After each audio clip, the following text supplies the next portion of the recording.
Ele enganou a SS, salvou vidas judaicas e foi jogado na prisão por isso. Após escapar, escondeu-se em um convento entre freiras católicas. O tempo todo ele sonhava com uma coisa: viver em um país judaico. Quando Oswald Rufeisen pediu para se mudar para Israel, teve o pedido negado, apesar de ter nascido judeu. Durante a guerra, enquanto se escondia no convento, ele se converteu ao catolicismo. E agora, ele estava recorrendo à Suprema Corte de Israel para obter cidadania como um monge católico chamado Irmão Daniel. Israel precisou decidir: é possível ser cristão e ainda pertencer ao povo judeu? Oswald Rufeisen nasceu em família judaica tradicional perto de Cracóvia. Para sua comunidade judaica, ele era Shemuel. Desde que se lembrava, Rufeisen sonhava em imigrar para a terra do povo judeu. Ele se dedicou ao movimento juvenil sionista, aguardando o dia em que se uniria aos camaradas na Palestina para construir o futuro judaico. Quando os alemães invadiram a Polônia, esse sonho deu lugar a uma única diretriz: sobreviver. Ao encontrar documentos de identificação na beira da estrada, ele os pegou imediatamente. Esses documentos identificavam Rufeisen como cristão, dando-lhe uma liberdade de movimento negada aos outros judeus. Em novembro de 1941, Rufeisen chegou à cidade de Mir, poucos dias depois de a SS massacrar a maior parte da população judaica da cidade. Os sobreviventes assustados e enlutados se reuniram nas ruínas de um castelo abandonado, cercados por guardas armados. Um castelo antigo pode soar glamuroso. Na realidade, era um inferno, outro gueto que gerava medo e doenças. Rufeisen ficou horrorizado com o ocorrido em Mir. Ao saber que os alemães buscavam tradutores para a polícia local, que só falava russo, ele aproveitou para sabotar a SS internamente. Era a oportunidade perfeita. Rufeisen falava alemão e russo fluentemente, sem nenhum traço de sotaque. Com suas habilidades linguísticas e documentos roubados, o jovem judeu de 19 anos fez o impensável. Ele foi recrutado para a força policial controlada pelos alemães. Ao entrar na Toca do Leão, deixou de ser só um judeu fugitivo e tornou-se um espião infiltrado no círculo íntimo do inimigo. Seu povo estava preso e apavorado, mas ele podia entrar e sair do gueto quando quisesse. Foi lá que ele avistou 2 judeus que reconheceu. Eles organizavam uma resistência clandestina em silêncio e Rufeisen queria participar. Por conhecer o inimigo e ter acesso ao exterior, ele era o elo ideal da pequena resistência judaica clandestina de Mir. Por 9 meses, ele levou suas mensagens para o movimento de resistência fora do gueto, mas essas cartas codificadas não eram a única coisa que ele carregava. Durante a noite, ele contrabandeava todas as armas que conseguia, ciente de que cada missão podia ser a última. Se os alemães descobrissem que o tradutor ajudava a resistência judaica, o matariam a tiros ou pior. Em junho de 1942, Rufeisen ouviu por acaso uma conversa arrepiante. O gueto de Mir seria liquidado em 13 de agosto. Todos seriam deportados para campos de concentração ou mortos ali. O arsenal escasso de armas que ele havia contrabandeado para dentro do gueto não seria suficiente para que a resistência montasse uma defesa de verdade. Famintos, esqueléticos e mal equipados, os combatentes não eram páreo para os alemães e eles sabiam disso, mas Rufeisen tinha um plano ousado. Se desse certo, centenas de pessoas sobreviveriam. Se falhasse, todo o gueto pagaria o preço máximo. O mesmo ocorreria com o tradutor, mesmo falando alemão perfeitamente. Enquanto os alemães se preparavam para a liquidação, Rufeisen correu ao chefe de polícia com notícias urgentes. Partidários russos foram vistos perto dali.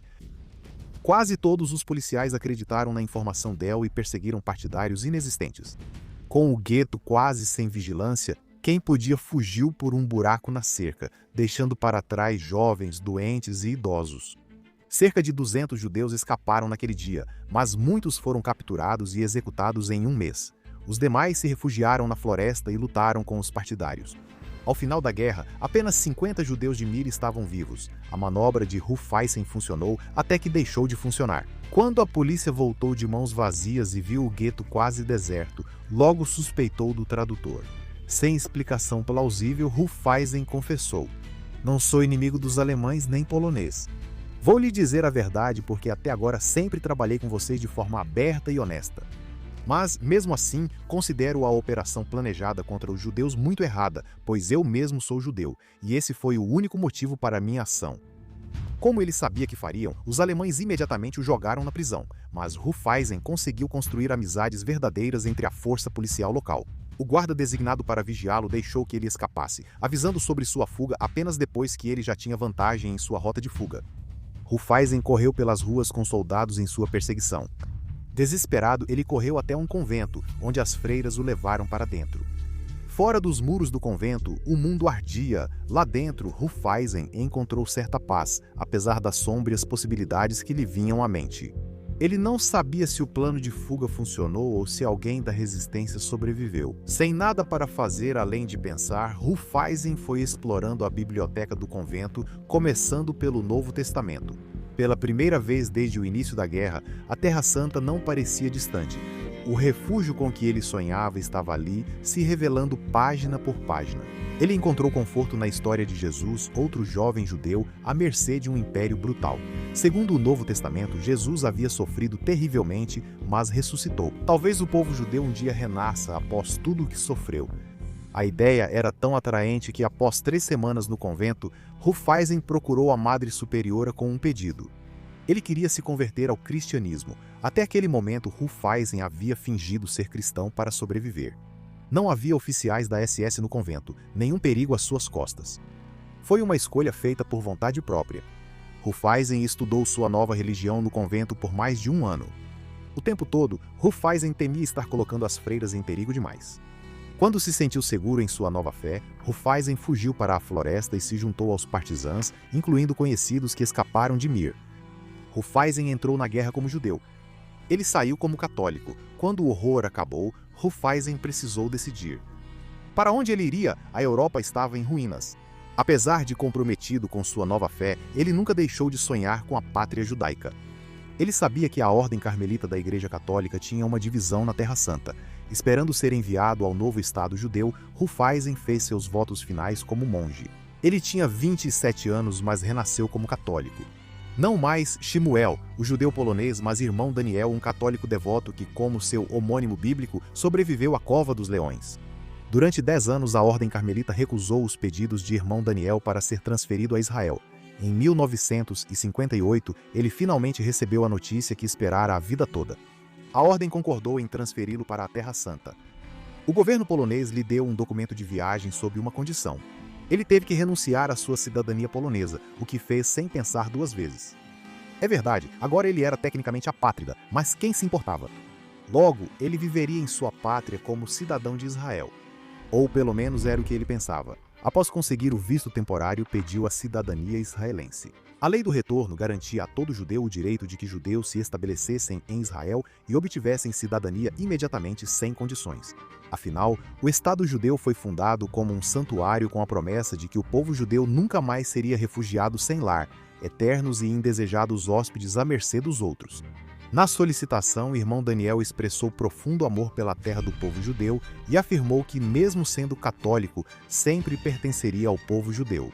Baseio esta solicitação no fato de pertencer ao povo judeu, algo que continuei a fazer mesmo tendo abraçado a fé católica.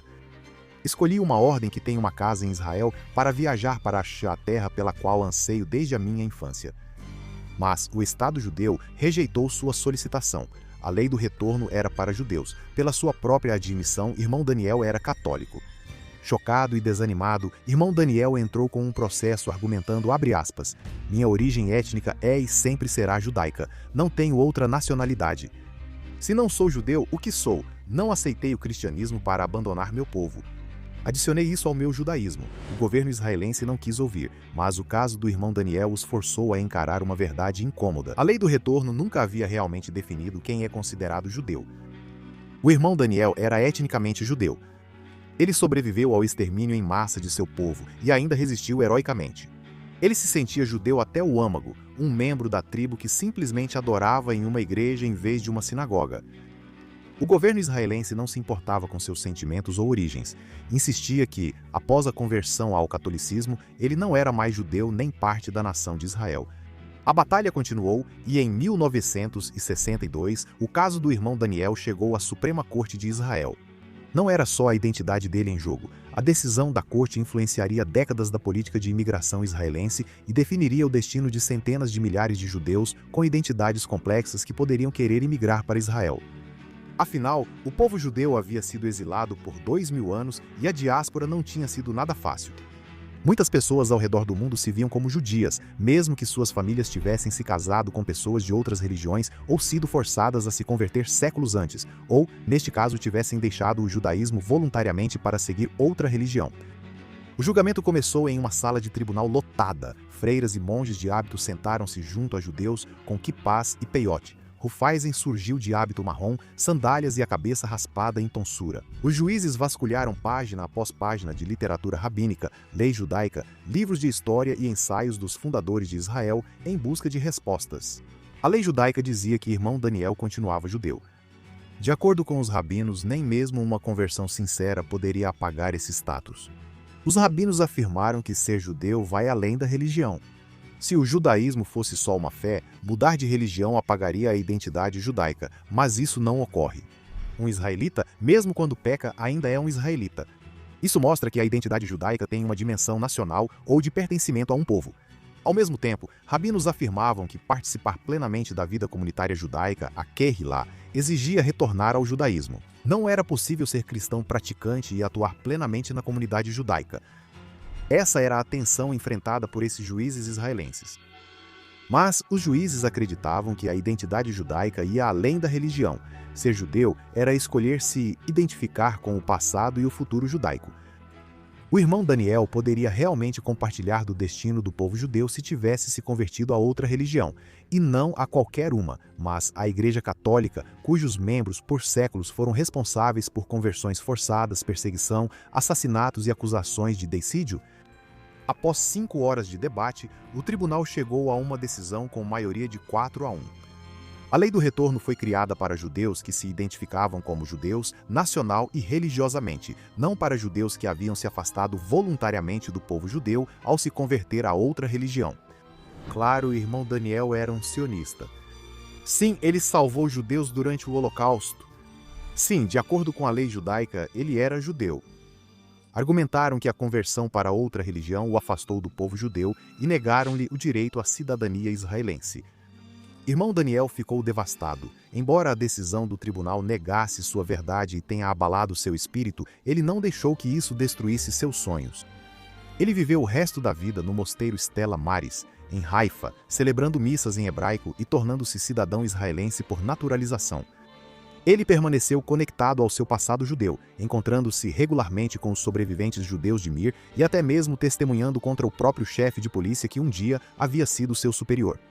Até falecer em 1988, o irmão Daniel continuou a se identificar como judeu. Em seu testamento ele escreveu: "Não sei se estou condenado ou se serei poupado, mas de tudo o que vocês possam saber sobre mim, gostaria que se lembrassem de que nasci judeu e morri judeu." Mas a história dele não termina aí. Após a decisão da Suprema Corte, Israel mudou a lei do retorno, definindo o judeu como alguém nascido de mãe judia ou que se converteu ao judaísmo e que não seja membro de outra religião. Parece simples, mas a vida e as questões de identidade são sempre mais complicadas. Apesar de o Estado judeu acatar a decisão da Suprema Corte, manteve o bloqueio à imigração de grupos que se identificam como judeus, mas praticam o cristianismo. A tensão central permanece entre a identidade individual e a responsabilidade do Estado de proteger a identidade coletiva e a continuidade do povo judeu.